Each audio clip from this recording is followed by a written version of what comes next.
The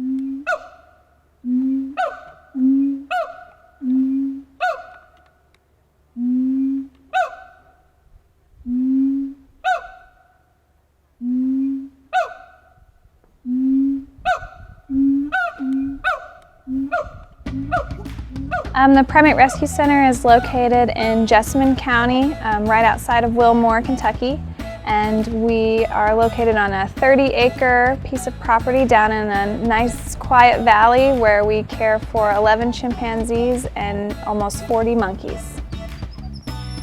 In 1987, Clay Miller got the grand idea to buy his future wife, April Truitt, a monkey. He thought it'd be a wonderful pet, as so many people do, but she did lots of research and, like many other people, found that monkeys do not make great pets. And as she was doing this research, found that there was lots of other people that were very similar to her and in situations like her.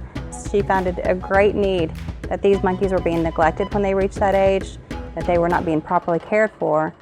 And so she started bringing them in, and a cage went up, another one went up, another enclosure. And so from that purchase 25 years ago that seemed like a mistake has turned into something so wonderful and so great for so many of the primates that have come through our doors. Our monkeys are housed in uniquely designed enclosures that are tailored to meet each specific species' needs, including our chimpanzee enclosure, which we revamped in 2006 and are very proud of. It doubled the size of our previous chimp enclosure. We go through about 300 pounds of produce a day here on our property, and grains and things. They eat about 70% of vegetables, 30% fruit, so I think a lot of people don't realize how much that really is when you're feeding, that many chimps and that many monkeys. So when we bring a monkey in, it is for their life. We commit to their life, which sometimes can be anywhere between 30 to 50 years. And so it's a very big commitment on our part when we agree to take in a monkey or a chimpanzee, not only, time, but also resources. Most of our primates come from former pet situations where their former owners have voluntarily surrendered them to us. The exotic pet trade is definitely in many areas a black market trade.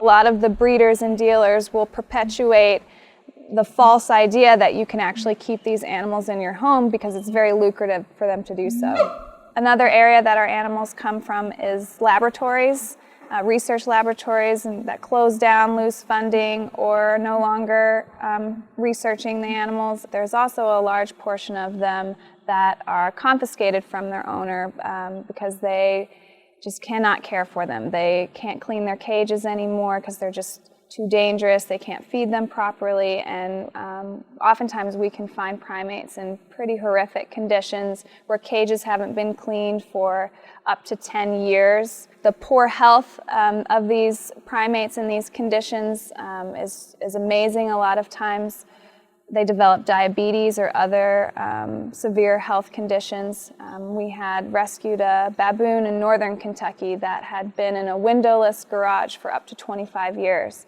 living alone by herself. And so just seeing her come here and be exposed to sunlight and be exposed to other primates and see the transformation of a primate living in squalor who's depressed and ill and obviously not reaching their full potential come here and realize the being that they're meant to be. If we were not here and people brought these animals in illegally, that you would be in danger of someone either, letting them go once they get bored with this animal, or having them escape, and all these other things. So we're helping to protect, I think, the citizens of the Commonwealth of Kentucky. They carry disease, and herpes B virus occurs naturally in the macaque species, and they can pass it on to humans, and it can be deadly. So if a monkey escapes out of someone's home and gets out into the neighborhood, children are at risk, other animals are at risk, and it can be quite a safety issue for the surrounding community. We receive about 2 to 3 calls per week from individuals all across the states asking us for advice about how they can handle their monkey better, where they can send their monkey, and how they can get out of the situation that they mistakenly put themselves in. What they don't realize is what we've done to help protect the citizens of the Commonwealth of Kentucky by helping pass the regulations to ban all these exotic animals. There's no other sanctuary in this area that would be able to take them in. It just doesn't exist. We will always be getting calls and we'll always be at capacity, I believe. If there's a need, we will always be there to meet the need, but we hope the need decreases.